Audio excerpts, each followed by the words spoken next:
adat istiadat yang cuci tangan, yang bersunat, atau yang sembahyangnya sujud. Tidak. Karena Yesus selama hidupnya, berapa kali bisa dihitung, berapa kali dia sujud. Atau berdoa dengan cara kepalanya di bawah. Padahal Yesus mengatakan dalam Yohanes 4 ayat 20, Allah itu roh, maka sembahlah dia dalam roh dan kebenaran, di dalam sikap hati. Manusia hidup itu dari detik ke detik, menit ke menit, jam ke jam. Pikirannya bergerak terus, hatinya juga bergerak. Di sanalah Tuhan tuntut supaya kamu tunduk hatimu, pikiranmu. Nah, saat kamu tunduk dan tidak melakukan yang jahat di dalam hati pikiranmu, disitulah kamu menyembah. 24 jam dari bangun tidur sampai tidur lagi. Jadi kalau tadi Yesus mengatakan bahwa dapat menggenapi hukum Taurat, itu karena segala sesuatu yang berasal dari Bapa. Itulah hukum tentang mengasihi. Karena Bapa itu kasih. Jadi kalau saya baca di dalam Ulangan 6, kita baca dari ayat 1. Sebelum nyampe ke ayat 4 dan ke-5. Inilah perintah, yaitu ketetapan dan peraturan yang aku ajarkan kepadamu atas perintah Tuhan Allahmu untuk dilakukan di negeri ini, kemana kamu pergi untuk mendudukinya, supaya seumur hidupmu engkau dan anak cucumu takut akan Tuhan Allahmu dan berpegang pada segala ketetapan dan perintahnya yang kusampaikan kepadamu, dan supaya lanjut umurmu. Maka dengarlah, hai orang Israel, lakukanlah itu dengan setia, supaya baik keadaanmu, dan supaya kamu menjadi sangat banyak, seperti yang dijanjikan Tuhan Allah nenek moyangmu kepadamu di suatu negeri yang berlimpah-limpah susu dan madunya. Dengarlah, hai orang Israel, Tuhan Allah kita itu Tuhan itu Esa. Kasihilah Tuhan. Jadi perintahnya itu mengasihi Tuhan, bukan memperhatikan bahwa Tuhan itu Esa. Sebab mereka mengatakan Tuhan itu Esa, tetapi Tuhan katakan binasa umatku karena perbuatannya jahat. Yesus mengatakan di dalam Yohanes 16 ayat 1, 2 dan 3. Semua ini kukatakan kepadamu supaya kamu jangan kecewa dan menolak aku. Kamu akan dikucilkan, bahkan akan datang saatnya bahwa setiap orang yang membunuh kamu akan menyangka bahwa ia berbuat bakti bagi Allah. Mereka akan berbuat demikian karena mereka tidak mengenal baik Bapa maupun aku. Jadi Yesus sekali lagi mengatakan orang yang melakukan suatu kejahatan itu dikatakan tidak mengenal Bapa dan tidak mengenal aku.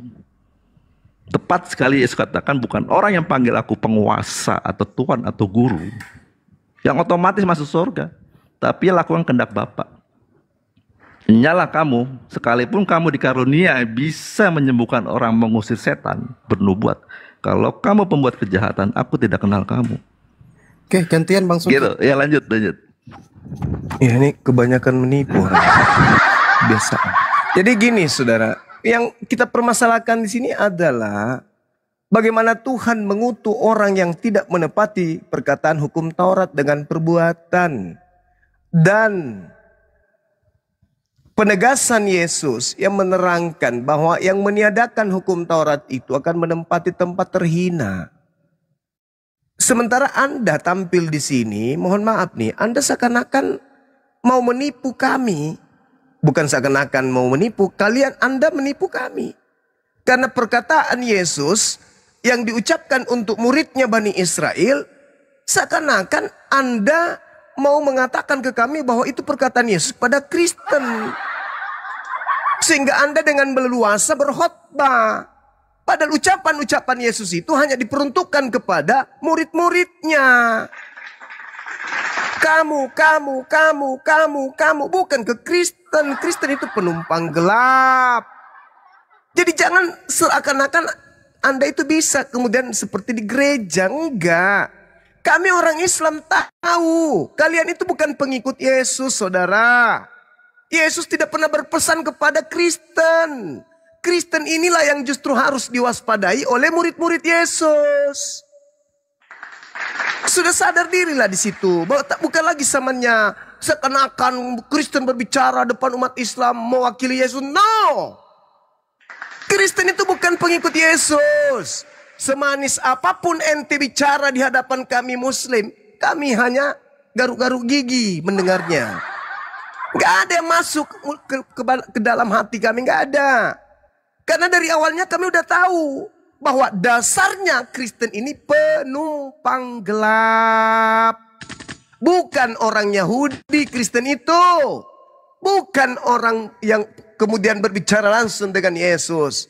Kalian itu bukan pengikut Yesus. Jadi gak usah sok cantik. Gak usah sok paten, berkhotbah. Gak ada trik lagi yang bisa kalian jalankan. Kenapa? Karena kami udah tahu. Yesus ketika berbicara, bukan berbicara kepada pemakan babi. Bukan berbicara kepada orang yang tidak bersunat. Bukan berbicara kepada orang yang ibadah minggu, bukan. Yesus berbicara kepada murid-muridnya orang Yahudi. Jadi gak usah so paten, so cantik, berkhotbah sih gak bikin malu. Orang Islam mendengar itu cuma garuk-garuk gigi. Saudara, ketika Anda membawa Matius 19, harusnya Anda malu di situ. Syarat untuk memperoleh hidup yang kekal menurut Yesus adalah turuti segala perintah Tuhan. Itu jawaban Yesus. Kalau Anda mengatakan di situ tidak tertulis kemudian sunat, ya mana kita tahu kalau ada tadinya lalu dihapus. Bukankah kebiasaan Bible saudara dari zaman ke zaman diedit, direvisi, dihilangkan, ditambahi? Di situ sudah jelas segala perintah. Apa segala perintah itu? Ya sunat. Ya sabat, itu perintah. Ya jangan makan babi, itu perintah. Jalankan itu semua dulu, baru menjadi pengikut Yesus. Jangan ente berbicara, oh, kami pengikut Yesus, nenekmu kiper. Syarat menjadi pengikut Yesus adalah menjalankan segala hukum Taurat, titik. Ya ente jangankan menjalankan hukum Taurat. Taurat aja bukan untuk ente. Gimana mau jadi pengikut Yesus? Yesus menerima murid kalau muridnya itu Bani Israel.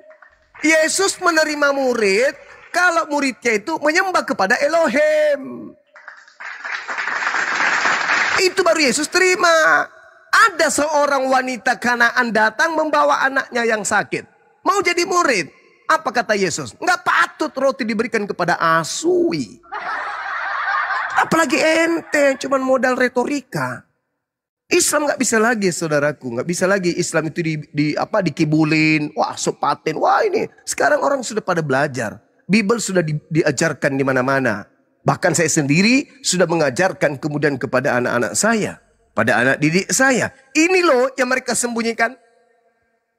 Begitu saudara. Jadi jangan sok cantik misalnya nih.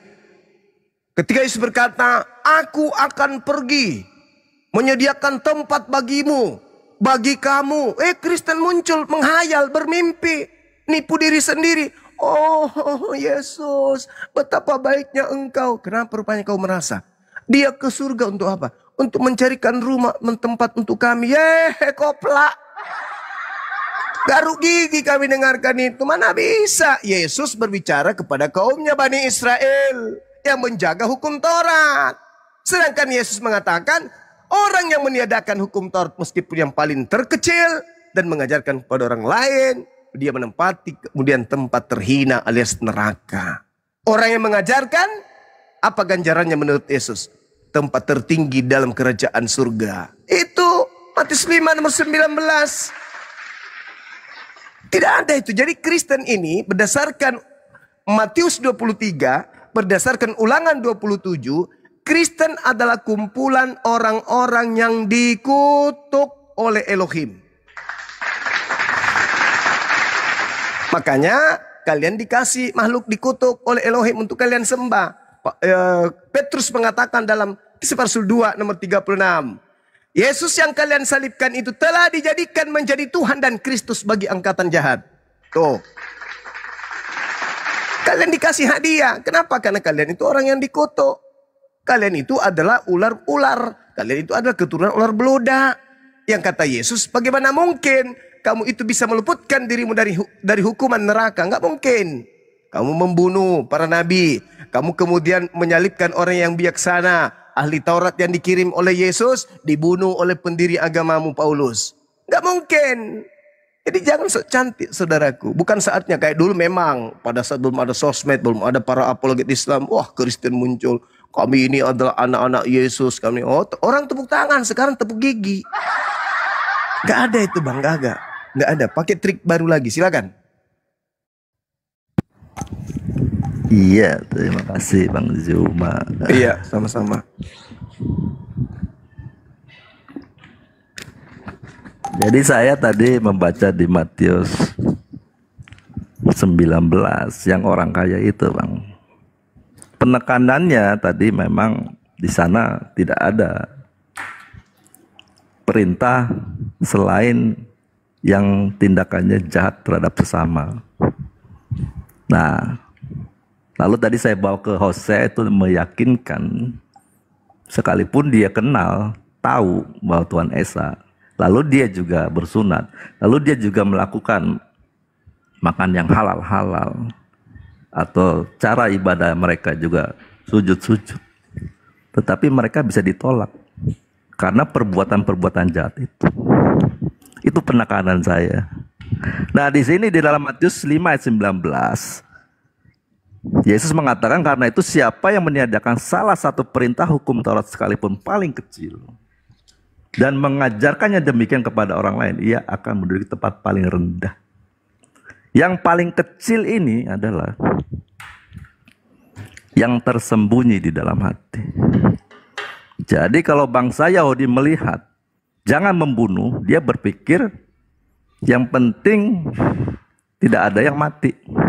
Tapi Yesus katakan kalau kamu membenci, kamu sudah membunuh. Demikian juga berzina. Saya tidak melakukan perzinahan, tapi dia senang melirik wanita. Jika hatimu menginginkannya, syahwatmu bergerak, kamu telah berzina. Itulah hukum paling kecil. Jadi memang penekanannya, hukum yang membawa orang itu hidup kekal, itu di dalam hal-hal perbuatan sesama.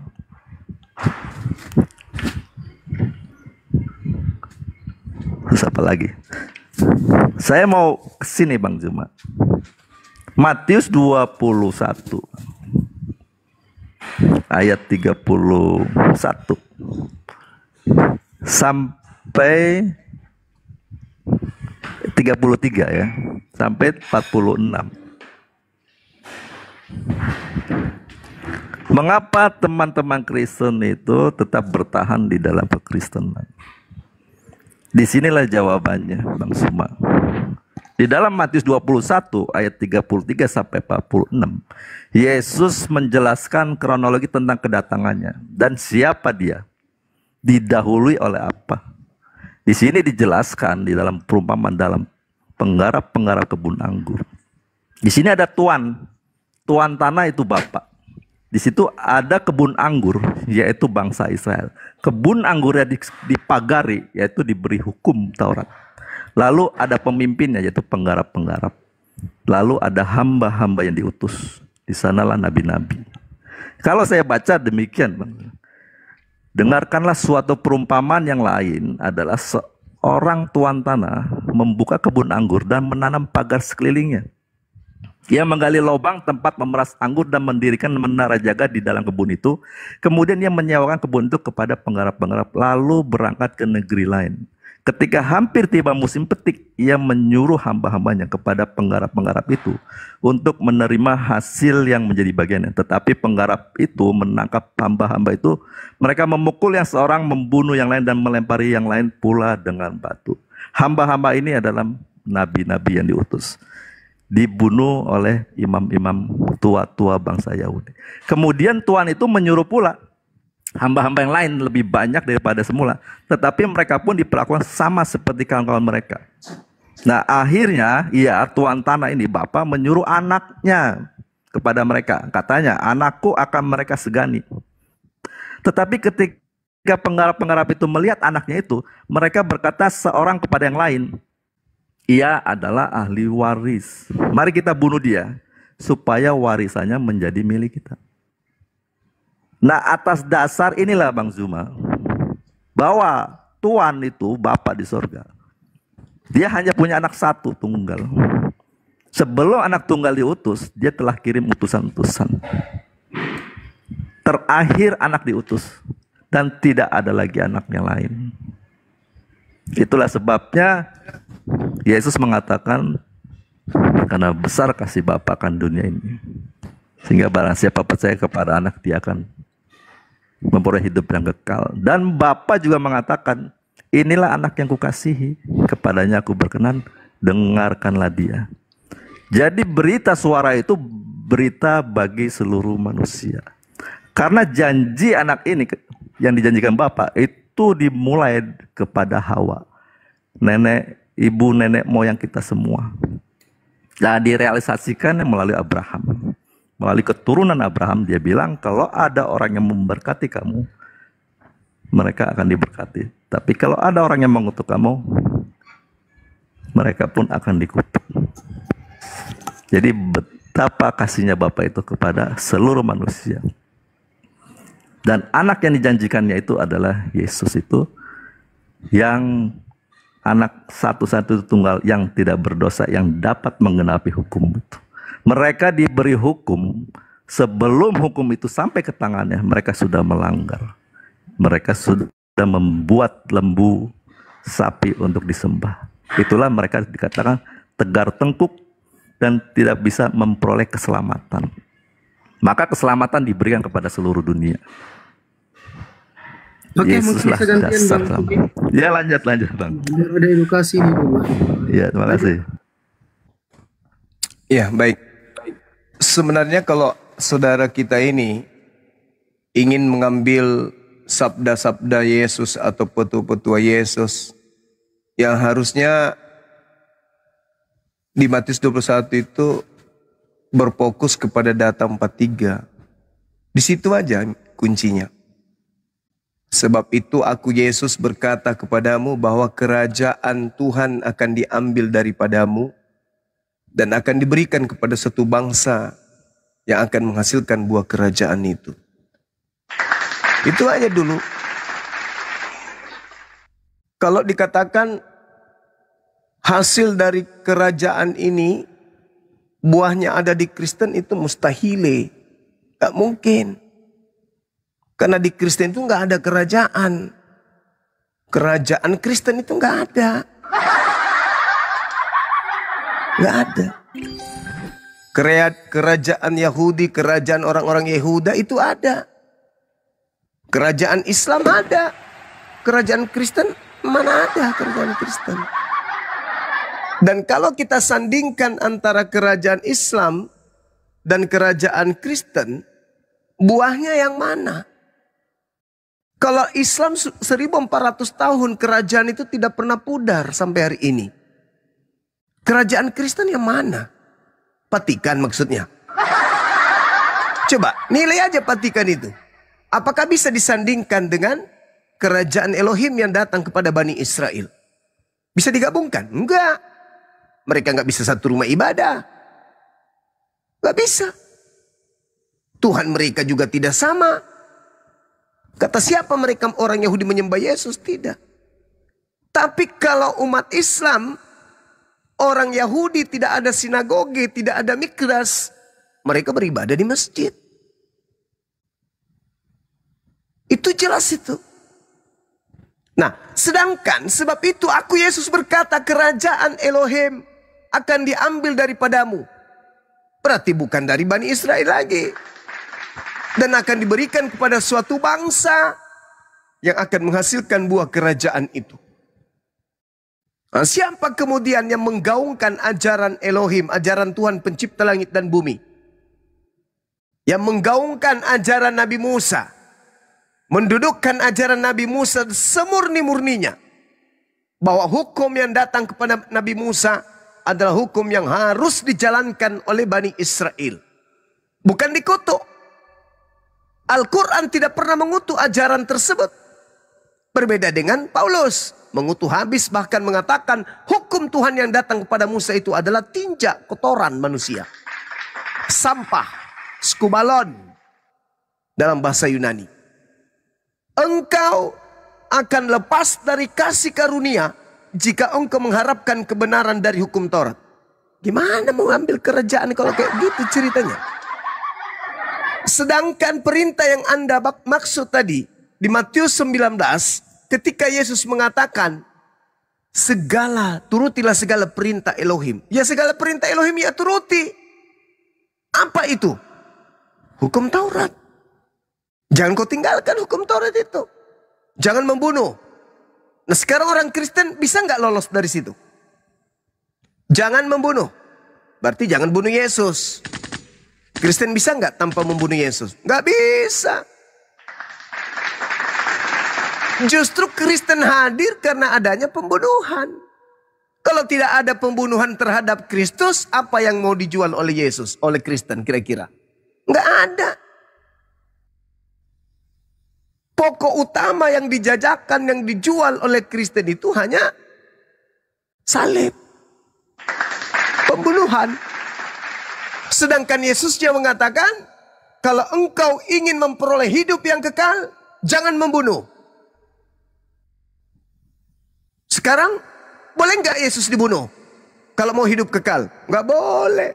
Tapi Kristen bisa nggak? Kristen hidup kekal tanpa pembunuhan terhadap Yesus? Ya nggak bisa. Bagaimana mau hidup kekal Kristen ini? Sementara mereka punya dosa warisan. Tanpa pembunuhan terhadap Yesus, dosa waris mereka nggak lepas. Yesus mengatakan, turuti segala perintah Tuhan. Perintah Tuhan yang mana? Jawab Yesus, jangan membunuh. Berarti boleh nggak membunuh Yesus untuk memperoleh hidup yang nggak boleh. Berarti Kristen nggak lolos. Karena Kristen itu agama yang dibangun dari hasil pembunuhan terhadap Kristus untuk nebus dosa-dosa orang Kristen. Sehingga disebutlah Kristen ini kasih. Rela mengorbankan nyawanya untuk orang Kristen. Berarti membunuh dong. Katanya nggak boleh membunuh.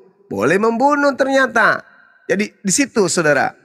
Kalau Anda mengatakan diri Anda pengikut Yesus itu terlalu jauh. Anda pengikut palsu ya. Tapi kalau asli nggak mungkin. Karena pengikut yang asli dilarang membunuh. Sementara Anda menerima hadiah dari pembunuhan.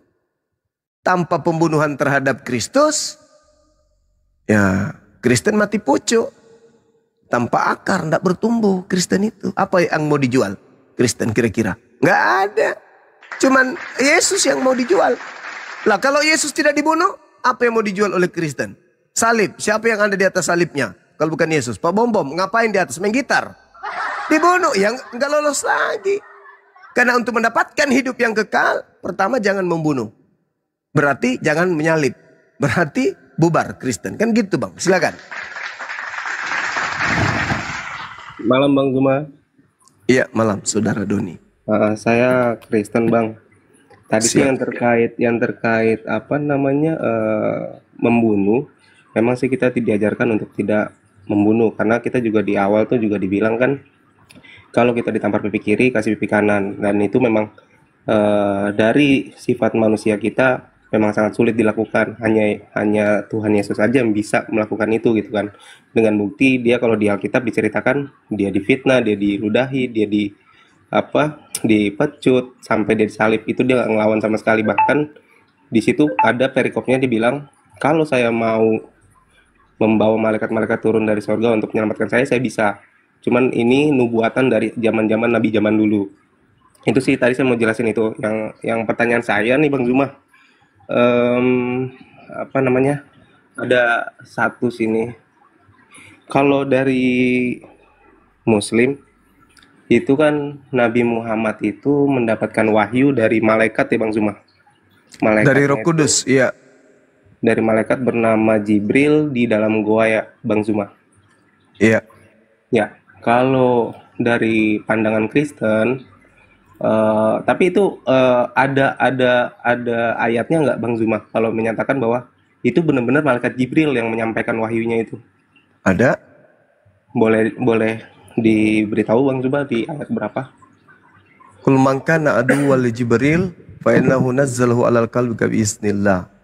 Itu Surat. apa itu Dinda? Al-Baqarah ayat 7 sorry. Tunggu. Al-Baqarah ayat 97 kayaknya. Lupa saya. Iya. 97 ya? Ya. Coba aku lihat dulu ya, bentar.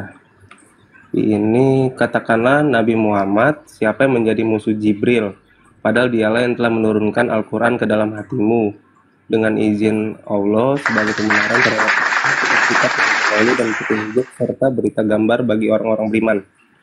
Oh ini udah pas dari awalnya itu kan yang saya tahu ya Bang, Iya. Malaikat Jibril ini langsung bersabda ke si Nabi Muhammad.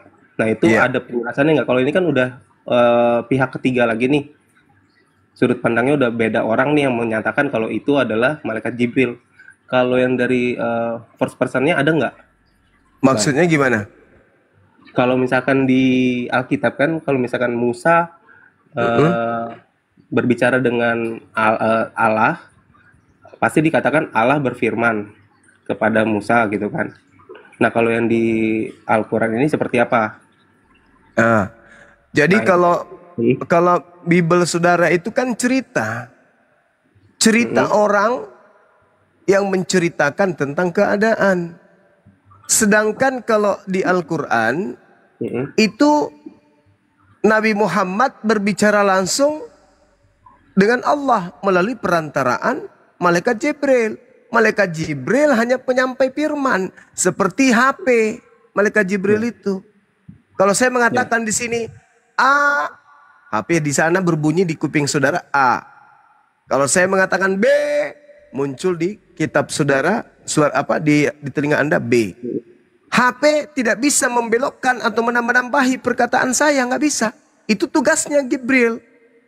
Jibril datang menyampaikan apa yang diperintahkan, itu yang disampaikan. Dia nggak menambah-nambahkan. Kul man kana aduwwan li Jibril fa innahu nazzalahu ala qalbika bi iznillah. Kul, katakanlah wahai Nabi Muhammad, barang siapa yang menjadi musuh Jibril, maka ketahuilah bahwa dialah yang menurunkan Al-Quran ke dalam hatimu dengan izin Allah. Itu. Jadi tidak diperintahkan Malaikat Jibril itu menambahi dan mengurangi. Dan itu ada dalam kitab saudara, Bung. Ya, berarti yang saya tangkap itu Allah itu menyampaikan berita ke Muhammad lewat dari Malaikat Jibril di Benar Gua Hira sekali. itu ya, di Gua Hira itu ya. Di Karena Gua Hira saat pertama, selanjutnya enggak di Gua Hira lagi. 22 tahun lebih beliau menerima wahyu itu enggak di Gua Hira. Ya, karena dari kita umat Kristen itu sudah diperingati, ada di perikopnya itu ada di 2 Petrus 2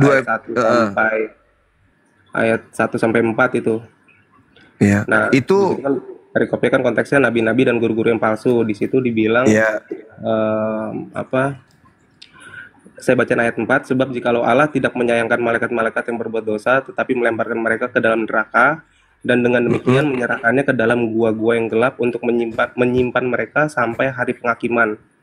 Lalu ada perikop lagi di 2 Korintus 11 ayat 14, dikatakan hal itu tidak usah mengherankan, sebab iblis pun menyamar sebagai malaikat terang. Nah makanya saya sih bertanya-tanya gitu, kenapa umat muslim itu sangat percaya dengan malaikat yang mereka yakini itu adalah malaikat Jibril dan bertemu di dalam gua untuk pertama kalinya. Oke. Itu sih, Pak. Saya boleh jawab? Ya, boleh. Oke. Saya kembalikan dulu ke ucapan saudara dalam 2 Petrus 2. Ini ucapan Petrus ini kepada siapa ucapan ini? Orang yang ada sesamanya atau orang yang ada di abad ke-7? Itu orang yang ada di zamannya ya pada saat itu. Oke, saya tepuk tangan untuk jawaban saudara. Apa kata Petrus? Sebagaimana nabi-nabi palsu dahulu tampil di tengah-tengah umat Tuhan, demikian pula di antara kamu, orang-orang yang hidup zaman itu, akan ada guru-guru palsu. Mereka akan memasukkan pengajaran-pengajaran sesat yang membinasakan. Pertanyaan saya kepada saudara, ajaran yang berbeda setelah itu Islam dan Kristen. Yang berhubungan langsung pada zaman itu orang-orang yang mengajarkan ajaran Kristen atau orang yang mengajarkan Islam? Saya rasa kita sama-sama paham bahwasannya adalah Alkitab dan Al-Quran itu dibuat zaman dulu sampai zaman saat ini, sampai hari Al-Quran ada di abad ke-7, saudara. Ajaran Kristen menambah-nambahi ajaran kitabnya Yahudi dengan mengatasnamakan perjanjian baru, nempel masuk ke surat-surat yang ada di dalam kitabnya Yahudi. Itu terjadi di abad pertama. Sampai sini paham? Ya, pun juga kalau di Al-Quran juga kan saya yakin juga apa yang diajarkan di abad ke-7 itu melekat sampai zaman sekarang, bahkan sampai nanti hari penghakiman. Betul nggak? 2 Petrus 2 ini berbicara bukan abad ke-7 kan? Ini berbicara mengenai abad pertama. Dan di tengah-tengah orang yang hidup di abad pertama muncul guru-guru palsu yang memasukkan pengajaran-pengajaran sesat yang membinasakan. Betul nggak? Betul, dan itu pun ada juga di Wahyu juga banyak itu terkait pesan Yesus pun juga sama. Akan muncul nantinya nabi-nabi palsu, dan itu bukan hanya berlaku pada saat itu, tapi zaman. Oh, nggak bisa berlaku hanya zaman itu. Jangan kamu loncat, saudara. Jujur kita belajar, hanya berlaku pada zaman itu. Inilah yang saya katakan kepada saudara Suki tadi. Orang Kristen itu sok paten, sok cantik di hadapan umat Islam. Seakan-akan umat Islam itu bisa dibodohin, padahal enggak. Yang ada kalian membodohi diri kalian. Yesusnya waspadalah kepada nabi-nabi palsu yang datang kepada kamu. Kamu siapa? Yang datang kepada kamu ini siapa? Kristen? Enggak. Kepada orang yang hidup abad pertama seangkatan dengan Yesus. Begitu saudara. Kembali kepada tema saudara tadi, 2 Petrus 2. Di dalam kitabnya orang Yahudi, Ulangan 4, jangan kau menambahi, jangan kau mengurangi apa yang telah aku sampaikan kepada kalian, agar hidupmu lanjut. Jangan kau tambah. Berarti tidak perlu masuk Roma, Galatia, Filipi, dan seterusnya. Tetapi Paulus menambah-nambahkan ajaran itu. Inilah yang dimaksud di Petrus 2. 2 Petrus 2. Seangkatan. Demikian juga di tengah-tengah kamu ada guru-guru palsu. Di mana Paulus disebut guru? Di dalam Kisah Rasul 13 nomor 1. Di Antioquia ada beberapa guru. Di antaranya adalah Saulus. Kemudian ketika Anda berbicara mengenai goa. Tadi orang sesama dengan Yesus, sekarang goa. Yesus mengatakan dalam Yohanes 12 nomor 30. Bahwa iblis telah datang, penguasa dunia telah datang. Dan dia dilemparkan keluar. Dilemparkan keluar dari mana? Dari goa. Mari kita buktikan. Ketika Maria minggu pagi dia ke mana? Ke kuburan. Kuburannya seperti apa? Berbentuk goa atau tidak? Berbentuk goa. Milik siapa? Yusuf Arimatea. Mendorong pintu goa itu lalu masuk ke dalam. Apakah ada dia temui makhluk di dalamnya? Ada. Berupa apa? Berupa apa yang Anda ucapkan. Iblis pun bisa menyamar seperti malaikat terang. Ada sosok yang dijumpai oleh Maria ngaku malaikat. Habis itu apa? Lahirlah agama Kristen dari malaikat yang rupa-rupanya adalah iblis tadi. Jadi semua pesan Yesus kembali kepada Kristen. Karena sejatinya kesimpulannya adalah orang-orang Yahudi diminta waspada kepada orang-orang Kristen. Karena orang Kristen ini bukan domba. Yang disebut domba, Bung, Yeremia 50 nomor 17, itu hanya gelar kepada Bani Yakub. Kristen bukan Bani Yakub, tapi nyamar-nyamar seperti domba. Ngaku-ngaku domba. Bagaimana mungkin domba makan daging babi? Domba itu makannya rumput, bukan daging babi. Tapi Kristen mengaku domba, namun makan babi. Orang Yahudi nggak makan babi karena mereka domba. Kalian makan babi, berarti kalian adalah serigala yang menggunakan mantel tertuliskan domba gitu loh. Jadi sekali lagi saya katakan kepada saudara, kalau Anda berbicara 2 Petrus 2 itu adalah tamparan keras untuk Kristen. Anda berbicara tentang apapun tentang nabi palsu, Matius 7, Matius 15, itu semuanya berbicara tentang orang Kristen. Kan orang Kristen ini ngaku-ngaku pengikut, tapi bukan pengikut. Mereka penyembah, sedangkan Yesus tidak datang untuk disembah. Yesus datang untuk diikuti saja. Apa itu? Menyembah kepada Tuhan, pencipta langit dan bumi, dan mendudukkan dirinya sebagai Mesias, utusan Tuhan bagi Bani Israel. Ente siapa saudara? Ente Kristen, apa hubungannya dengan Yesus? Tak ada. Sedikit pun tak ada. Seujung kuku pun antara anak Maria dengan Kristen itu tak ada. Jangankan Kristen. Wanita Samaria yang datang kepada Yesus minta tolong. Tolong sembuhkan anakku. Usir dia. Dari tadi dia mengikuti kita teriak-teriak. Endingnya apa? Tidak patut roti yang dipersiapkan untuk anak-anak diberikan kepada anjing. Apa kata wanita itu? Harusnya dibilang gini, jangan gitu dong. Masa kau bilang kita anjing? Jangan dong Yesus. Kita kan manusia sama seperti kamu. Tapi apa kata wanita itu? Benar Tuan. Tapi bukankah anjing makan sampah yang jatuh dari meja tuannya? Apa kata Yesus? Besar imanmu ibu. Maksudnya apa itu? Engkau mengiyakan kalau kau memang anjing. Jadilah seperti apa yang kau kehendaki. Berubah enggak ibu itu menjadi domba? Enggak.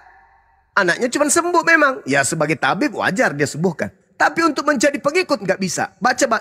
Baca dalil selanjutnya. Wanita itu jadi pengikut Yesus. Jadi kalau orang yang sesama Yesus bukan Bani Israel aja disebut anjing. Lalu kalian ini disebut Bani apa kira-kira? Begitu saudara cara belajarnya dengan baik. Silakan. Bang Doni silakan. Bahasa lembutnya itu Bani Asu, silakan Bang. Ya, tadi Tapi di dalam 2 Petrus 2 itu memang apa? Disebut ini. apa tuh? Ya. Disebut asu memang situ Bang. Tapi maaf, itu tulisan dalam kitab saudara. Ya, jadi tadi untuk klarifikasi malaikat yang ada waktu ketemu sama Nabi Muhammad itu adalah malaikat Jibril. Tadi di surat apa tadi? Al-Baqarah ayat 97 ya. An-Nahl ayat 102 gitu. Berarti ini katakan Nabi Muhammad siapa yang menjadi musuh Jibril padahal dia lain telah menurunkan Al-Quran ke dalam hatimu dengan izin Allah sebagai pembenaran terhadap apa kitab-kitab yang terdahulu. Oke. Berarti ini kan bukan si Nabi Muhammad langsung yang ataupun Nabi malaikat Jibril sendiri yang ngomong akulah Jibril gitu kan, aku disuruh misalkan. Oh, itu berarti menambah-nambahi Bang. Malaikat Jibril berarti menambah-nambahi. Ya, coba gini. Berarti semuanya itu masih sebenarnya adalah asumsi atau persepsi ya, persepsi lah ya. Kok asumsi? Sekarang begini. Pola yang muncul ketika Yesus mengatakan dalam Yohanes 16 adalah benar jika aku pergi. Sebab kalau aku tidak pergi, maka penghibur itu tidak datang. Tetapi apabila penghibur itu datang, maka dia akan memuliakan aku. Sebab dia berkata-kata bukan dari dirinya sendiri, melainkan apa yang didengarkan itulah yang disampaikan. Ya, Roh Kudus. Roh Kudus ini siapa Bang menurut saudara? Kalau Roh Kudus ini bukan malaikat, dia adalah Roh Allah sendiri yang Allah masukkan kepada kita. Lah, terus kenapa dia nggak bisa berkata-kata dari dirinya sendiri? Karena udah kayak misalkan saya mau berbicara jahat, tapi tiba-tiba bukan saya yang berucap, saya seperti dikendalikan, cuman nggak dikendalikan. Ini asumsi atau apa ini? Kalau itu sih, kalau saya rasa sih bukan asumsi. Nah, Yesus mengatakan, aku tidak berkata-kata dari diriku sendiri. Itu asumsi. Oh, aku tidak berkata-kata dari diriku sendiri. Waktu Yesus ngomong, itu adalah Bapa Sang Pencipta yang bicara sama dia langsung. Nah, berarti dia nggak bebas berbicara kan? Ada yang mengendalikan dia. Karena ada rohnya kan, kita sama-sama tahu. Iya, ada yang mengendalikan dia kan? Iya, kita kan sama-sama tahu Isa itu kan dari roh. Iya, ada yang mengendalikan. Ada yang mengendalikan. Ada yang mengendalikan. Iya. Nah, ada yang mengontrol. Roh Kudus ini juga ada yang mengendalikan. Tidak berkata-kata dari dirinya. Tetapi dari apa yang didengar itu yang disampaikan. Yang didengar itu yang disampaikan. Kalau Bapa tidak memerintahkan dia memperkenalkan dirinya, akulah Roh Kudus, apakah dia mau menambahkan perkenalan seperti itu? Masalahnya beda Pak Zuma. Kok beda? Yang Bapak Zuma barusan bilang itu adalah Roh Kudus, yang saya tanyakan adalah malaikat. Lah, Roh Kudus itu adalah malaikat itu. Itu bukan Tuhan, itu malaikat. Iya, Roh Kudus kalau di dalam ajaran kami di Kristen, Roh Kudus itu asalnya dari Tuhan, bukan malaikat. Karena kan dari kami kan, kalau kami itu Trinitas berlaku. Bapa, Putra, dan Roh Kudus. Nah, itu masih satu kesatuan, bukan malaikat. Malaikat beda Oh, lagi. itu kelirunya itu di situ. Ya, beda entitas Keliru, itu, Pak. kelirunya itu di situ karena Roh Kudus itu Ya. bukan Tuhan, Roh Kudus itu makhluk. Loh, Roh Kudus itu yang tadi saya bilang, itu entitas sama dengan Tuhan. Karena Bapa Kata siapa? Coba tunjukkan di mana dalilnya Roh Kudus itu adalah Tuhan itu sendiri. Paling dari gereja. Coba. Yang, Ya ya, coba.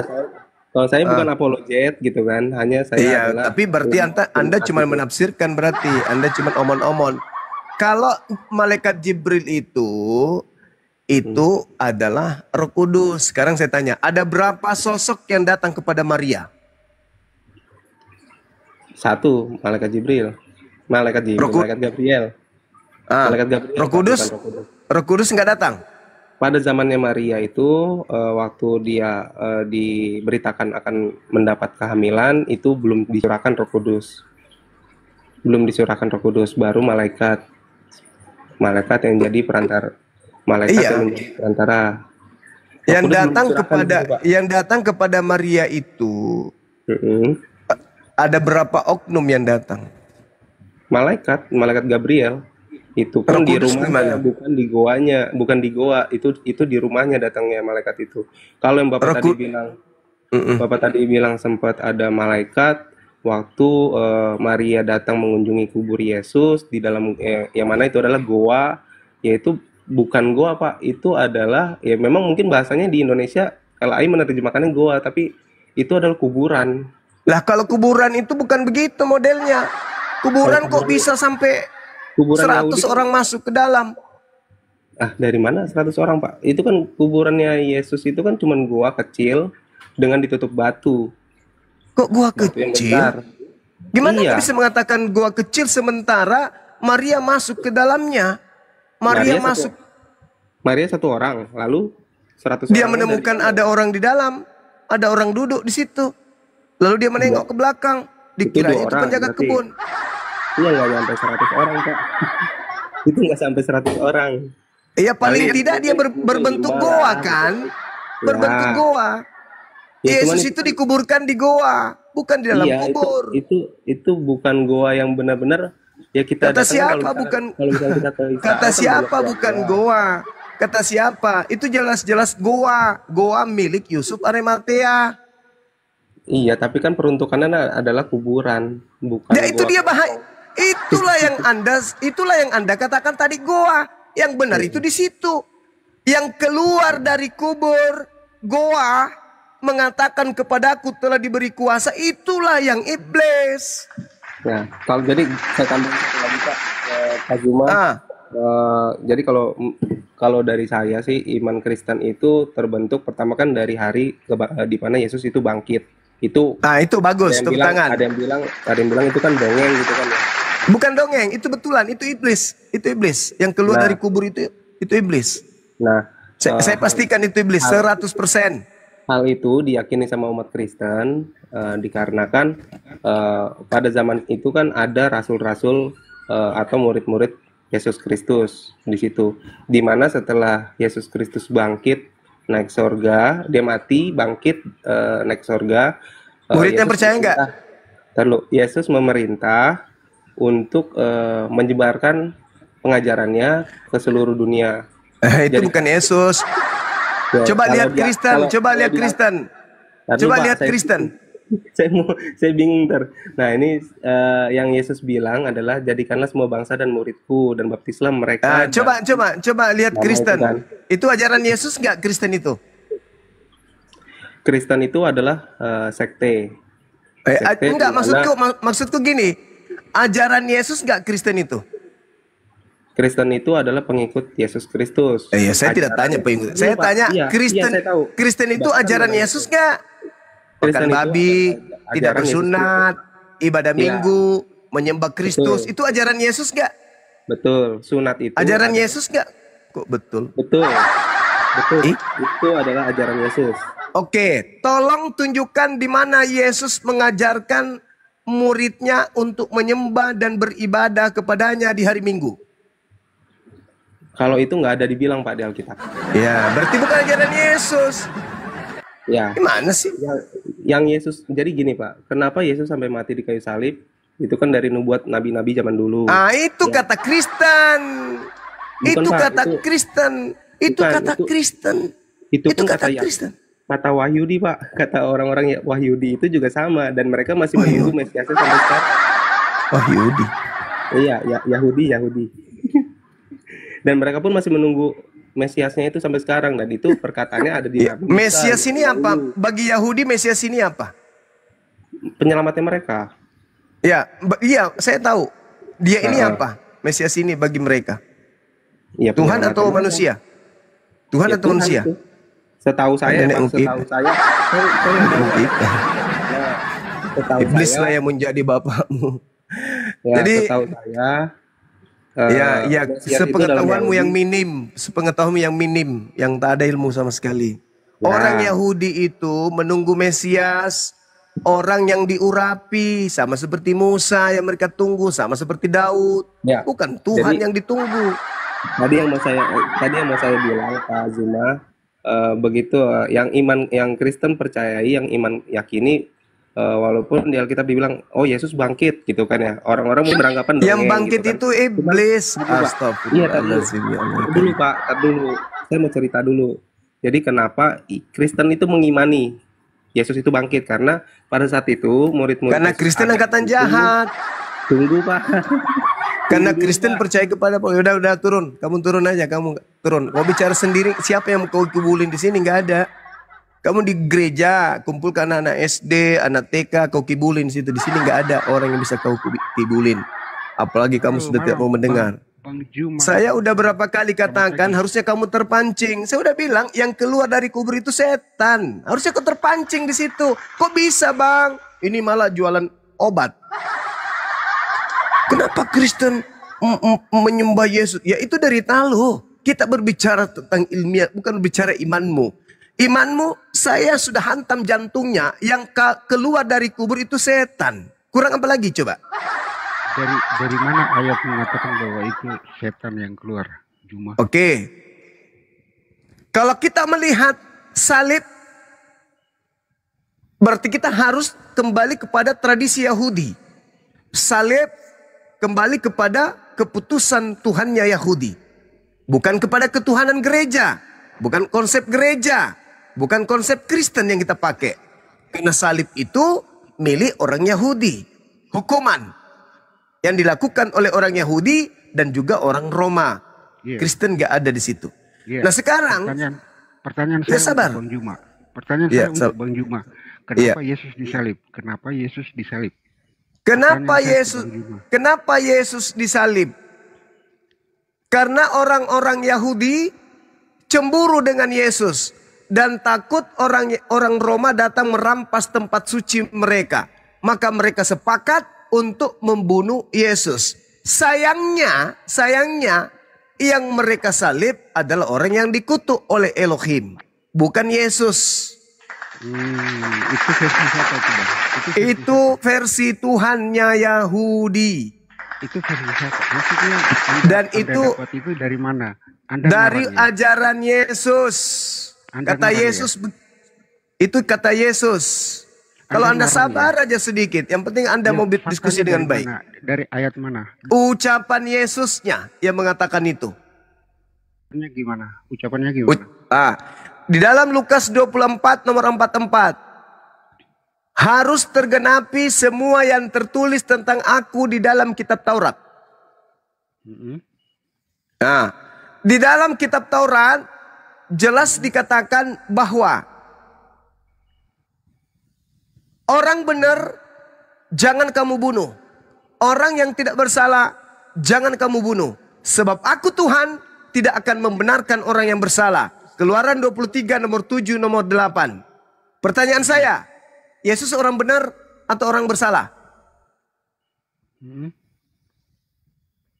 Yesus adalah orang benar. Dengar. Pintar. Dengar. Orang benar. Bisa nggak dia disalib? Bisa nggak dia disalib? Bisa nggak dia dibunuh? Yang membunuh Yesus itu siapa? Saya Pertanyaan saya ulang. Bisa nggak dia dibunuh? Ya bisa, secara manusia dia bisa dibunuh. Kalau dibunuh itu menghasilkan dosa atau menghapus dosa? Dosa bagi pembunuh. Bagi Kristen? Bagi Kristen, jadi dengar dulu. Saya jelaskan dulu. Dosa bagi pembunuh, bagi Kristen apa? Jadi gini, peristiwa penyelamatan itu Yesus datang mengabarkan kabar tentang kerajaan Allah, dan ketika itu bangsa-bangsa Romawi mereka merasa terancam dengan kabar sukacita yang disampaikan oleh Yesus. Akhirnya mereka merencanakan sesuatu untuk bagaimana menyingkirkan Yesus. Siapa yang merencanakan itu? Tentara Romawi.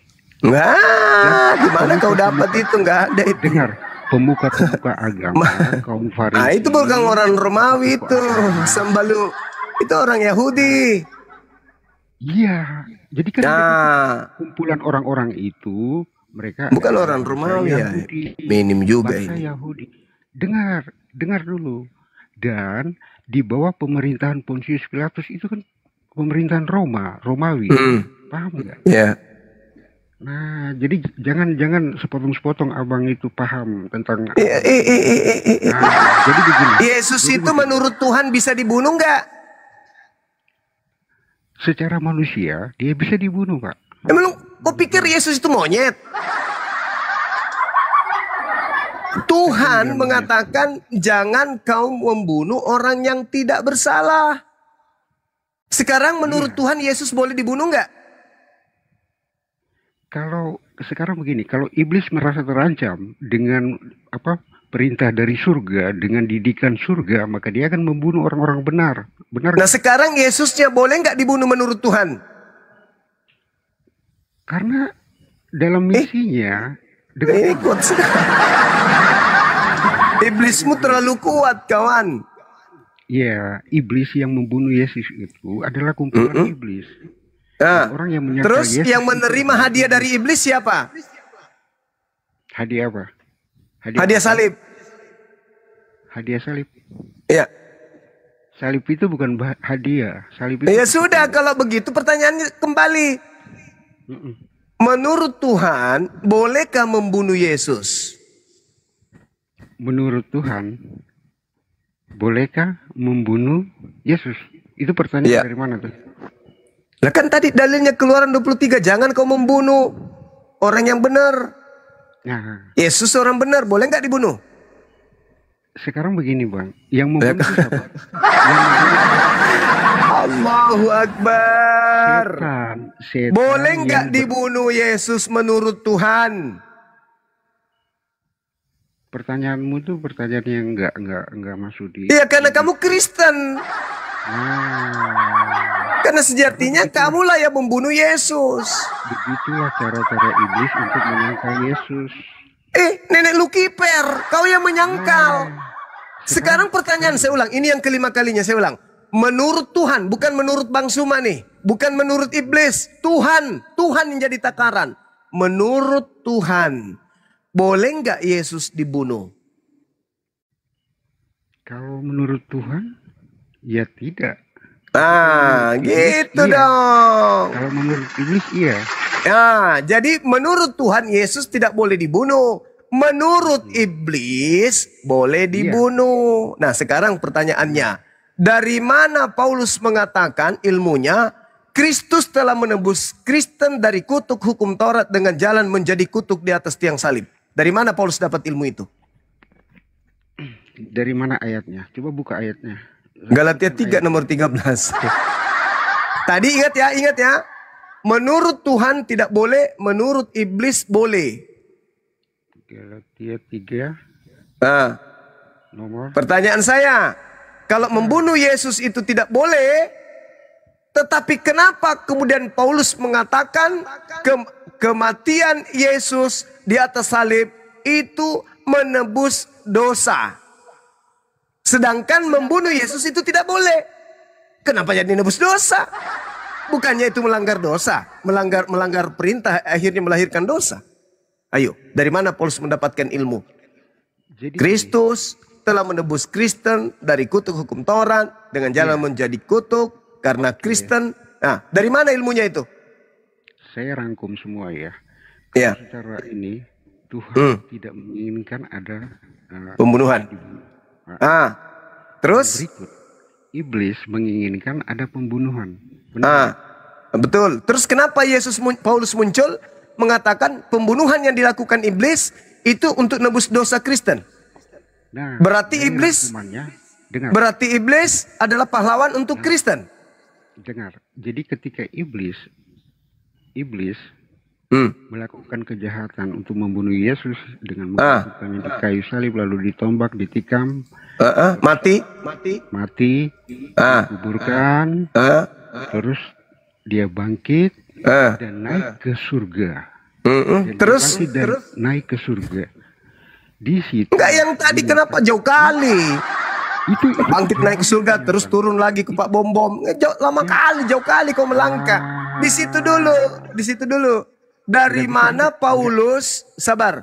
Dari mana Paulus mendapatkan ilmu pelanggaran terhadap Tuhan menghapuskan dosa? Dari mana Paulus dapat ilmu itu? Pelanggaran terhadap perintah Tuhan malah menghapuskan dosa. Jadi Dari mana Paulus dapat ilmu? Rangkaian kejadian Yesus itu satu rangkaian, Bang. Anda nggak bisa potong-potong, ya. Dia dibunuh, dia dimakamkan. Ya itu kan koplak. Dia naik. Sabar dulu. Dari mana pendiri agama Kristen mengatakan kalau pelanggaran terhadap hukum Tuhan, yaitu membunuh orang yang benar, itu menghapus dosa? Dari mana ilmunya Paulus itu?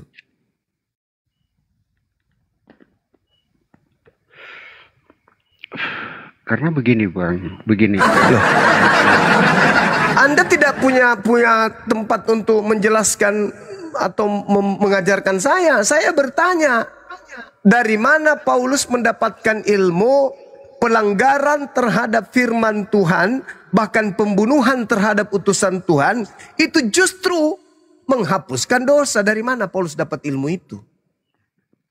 Iya. Karena begini, dengan kematian dia, terus dia bangkit dan naik ke surga. Iya. Itu satu karya penyelamatan yang Pembunuhan. Pembunuhan terhadap Yesus itu dosa.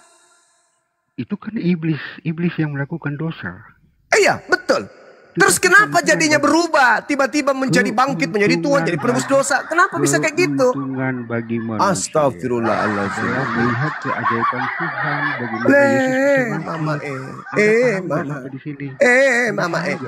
Keluaran 23 jelas dalilnya, sebab aku tidak akan membenarkan orang yang bersalah.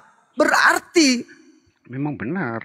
Dia tidak akan membenarkan orang yang berarti perbuatan yang dilakukan oleh iblis tidak akan dibenarkan. Iya, tidak akan dibenarkan. Iblis tidak akan. Nah, terus kenapa menjadi penebus dosa? Karena dia begitu dia mati, dia bangkit dari kuburnya.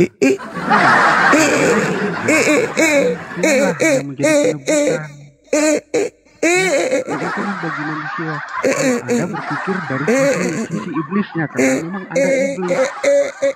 Dan setelah Yesus naik ke surga, muncul nabi palsu yang seperti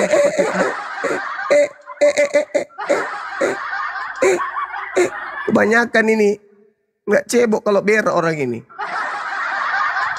Ini umat Islam udah pinter, udah cerdas.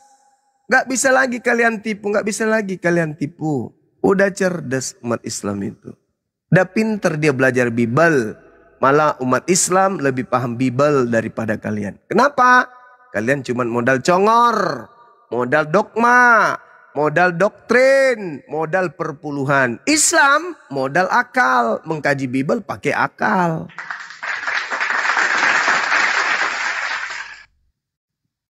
Jelas sekali dalilnya.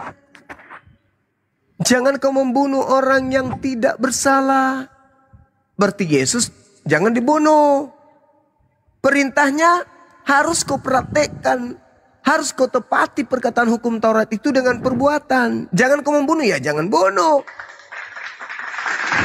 Perintahnya jangan bunuh, ya praktekkan dengan perbuatan. Kalau kamu tidak praktekkan dengan perbuatan jangan membunuh itu, kamu akan dikutuk. Orang-orang yang tidak mempraktekkan hukum Taurat, salah satunya jangan membunuh, maka dia akan dikutuk oleh Tuhan. Loh kok kutukan kok malah jadi tebus dosa? Nyambungnya di mana coba? Ya, Bang Juma. Iya. Boleh saya terakhir ya Bang Juma ya? Nanti boleh, setelah silakan, itu saya saudara. dengar saya turun ya. Saya akan membacakan beberapa ayat ya yang dapat menjadi alasan kenapa Yesus harus disalib. Saya coba membaca di dalam 1 Yohanes 1 ayat 10. Jika kita berkata bahwa kita tidak ada berbuat dosa, maka kita membuat dia menjadi pendusta, dan firman-Nya tidak ada di dalam kita. Bang Suki, izin 9-nya dibaca dong, jangan dilompatin kayak gitu. Gak seru. Oke, 9. 9. Jika kita mengaku dosa kita, maka Ia adalah setia dan adil, sehingga Ia akan mengampuni segala dosa kita dan menyucikan kita dari segala kejahatan. Benar Bang? Ayat 10-nya, jika kita berkata bahwa kita tidak ada berbuat dosa, maka kita membuat dia menjadi pendusta. Nah, gitu Bang ya. Lalu di dalam Keluaran ayat 32, saat bangsa Israel sampai di Gunung Sinai ingin mendapatkan hukum Taurat, apa yang terjadi di ayat 7 bahwa mereka adalah rusak lakunya. Ayat 9, mereka tegar tengkuk, mereka jahat semata-mata. Nah, kalau saya coba membaca di dalam ini Bang, Mazmur ya, Mazmur 53 ayat 1 sampai 4. Orang bebal berkata dalam hatinya, tidak ada Allah. Busuk dan jijik kecurangan mereka, tidak ada yang berbuat baik. Allah memandang ke bawah dari sorga kepada anak-anak manusia untuk melihat apakah ada yang berakal budi dan yang mencari Allah. Mereka semua telah menyimpang, sekaliannya telah bejat dan tidak ada yang berbuat baik, seorang pun tidak. Nah, lalu saya akan baca ke dalam sini Bang. Di dalam Roma 3 ayat 23 juga mengatakan bahwa semua orang telah berbuat dosa. Nah, sekarang saya baca ke sini. Ke dalam Nahum 1 ayat 3. Tuhan itu panjang sabar dan besar kuasa, tetapi Ia tidak sekali-kali membebaskan dari hukuman orang yang bersalah. Nah, lalu di dalam Pengkhotbah 8, oleh karena hukuman terhadap perbuatan jahat tidak segera dilaksanakan, maka hati manusia penuh dengan niat berbuat jahat. Nah, yang terakhir ini Bang, di dalam Yesaya semua tahu ya, Yesaya 18 ayat 20, orang yang berbuat dosa yang harus mati.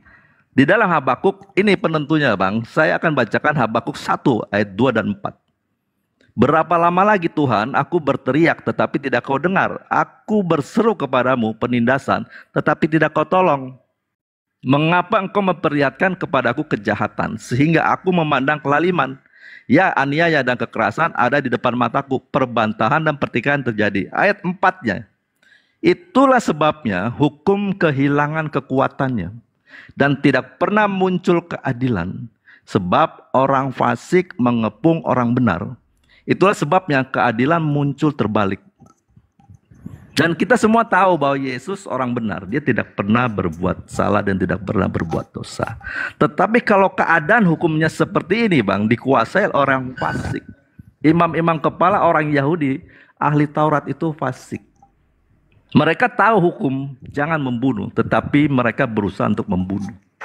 Itulah yang terjadi terhadap Yesus. Orang fasik mengepung. Dikepunglah dia dengan cara-cara yang licik, yang salah, sehingga terjadi pembunuhan. Tetapi terjadinya pembunuhan itu karena Bapa menghendakinya. Di dalam Yesaya 53 ayat 10. Tetapi Tuhan berkehendak meremukkan dia dengan kesakitan apabila ia menyerahkan dirinya sebagai korban penebus salah. Ia akan melihat keturunannya dan umurnya akan lanjut dan kehendak Tuhan akan terlaksana olehnya. Itulah yang terjadi kepada diri Yesus. Karena orang-orang penguasa yang berpuasa atas keadilan hukum tidak melaksanakan hukum itu dengan benar. Yang benar disalahkan, yang salah dibebaskan. Ya demikian Bang ya. Ini terakhir, nanti saya turun Bang ya setelah mendengarkan dari Abang. Terima kasih. Ya, baik. Ya, sama-sama. Jadi saudara-saudara Kristen ini memang harus berusaha mencocok-cocokkan kemudian konsep Kristen dengan kitab yang ada di agama Yahudi. Makanya butuh hampir 600 tahun menggodok perjanjian lama hingga bisa selaras dengan perjanjian baru. Makanya kalau kita dudukkan sekarang kitabnya orang Yahudi yang mereka pakai dalam bentuk kitab bahasa Ibrani dengan kitabnya Kristen hari ini itu jauh. Karena kenapa? Orang Kristen menerima perjanjian lama ini itu berasal dari Septuaginta yang diterjemahkan abad ketiga Masehi untuk penduduk Yahudi yang ada di Mesir, Alexandria. Lalu kemudian Kristen mencoba untuk loncat pagar. Artinya mereka menginginkan pola yang diajarkan Paulus itu didukung oleh kitabnya Yahudi. Sayangnya tragedi penyaliban terhadap oknum yang dikira Kristus itu disalib oleh orang Yahudi bukan karena nubuatan itu. Tetapi nubuatannya Yesus harus mati tahun ini juga demi untuk menyelamatkan bangsa Yahudi dari rampasan orang-orang Roma. Di dalam Yohanes 11, 45-57, orang-orang takjub kepada Yesus karena banyaknya kemudian mujizat yang dilakukan oleh Yesus. Sehingga bukannya menjadikan dia Tuhan. Orang-orang Yahudi bukannya menjadikan dia Tuhan karena banyak mujizatnya seperti Kristen. Kenapa kau Tuhan kan? Oh, karena dia sakti, bisa begini. Orang Yahudi justru melihat kelakuan Yesus yang begitu dahsyat, menghantarkan mereka justru ingin membunuhnya. Kenapa? Karena mereka takut bangsa mereka dirampas oleh tentara Romawi. Tidak ada hubungannya dengan dosa waris. Yesaya 53 nggak ada hubungannya. Itu hanya cocokologi yang dilakukan oleh Kristen demi untuk melegalkan penyaliban. Itu jelas itu. Padahal kalau kita melihat kejadian pada kronologis penyaliban ini, itu sudah muncul di sana, sudah ada di sana imam kepala, mahkamah agama, orang Farisi, ahli Taurat. Kurang apa lagi pengetahuan mereka tentang kitab Yesaya. Tapi mereka berunding, tidak ada satupun di antara ahli-ahli Taurat ini, ahli kitab Yesaya ini, yang mengatakan dia sudah dinubuatkan. Begitu juga Yesus. Tidak ada menjadikan Yesaya sebagai nubuatan bahwa dia harus mati. Nggak ada. Nggak ada itu. Itu cuman Kristen yang menyusun cerita-cerita itu supaya seakan-akan itu adalah sudah dinubuatkan. Padahal kitab Yesaya, kalau kita lihat di dalam Yesaya 1, itu bercerita tentang nubuat yang terjadi kepada orang-orang Yerusalem dan juga orang-orang Yehuda. Penglihatan yang dilihat Yesaya bin Amos. Hilang suara saya aman. Ya aman. Bang Suki aja mungkin. Bang Suki yang bermasalah. Ya, Lanjut. jadi Yesaya itu kitab Yesaya 1 sampai Yesaya 66 itu tidak berbicara tentang Yesus. Itu berbicara tentang Yehuda dan Yerusalem dalam zaman Usia, zaman Yotam, zaman Ahaz, zaman Hizkia, dan raja-raja Yehuda.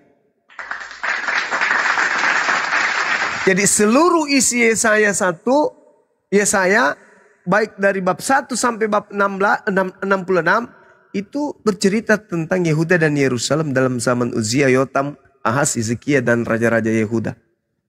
Bukan masalah Yesus. Cuman karena Kristen ini menginginkan agar agamanya ini dianggap benar, maka mereka menjadikan kitabnya Yahudi sebagai pelengkap penderita.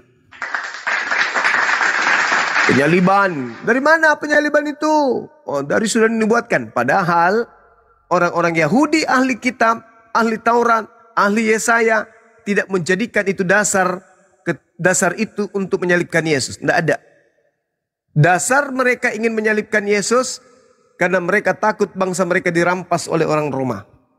Maka imam kepala Kayafas, pemimpin pada saat itu, ya, mengambil kesimpulan dan bernubuat Yesus harus mati untuk membebaskan Bani Israel dari perbudakan Romawi.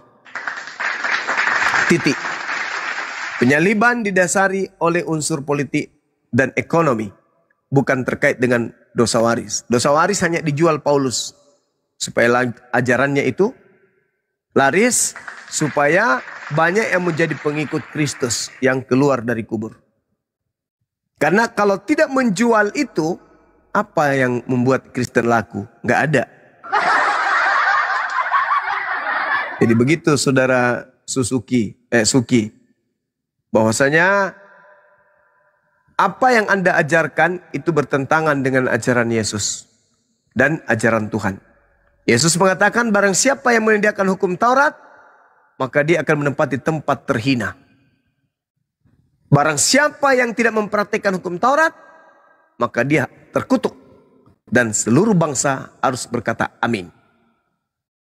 Nah, Kristen mengambil Tauratnya orang Yahudi, lalu membatalkannya. Mengaku sebagai pengikut Yahudi, bahkan Yahudi rohani, Israel rohani. Tetapi membatalkan seluruh hukum Taurat.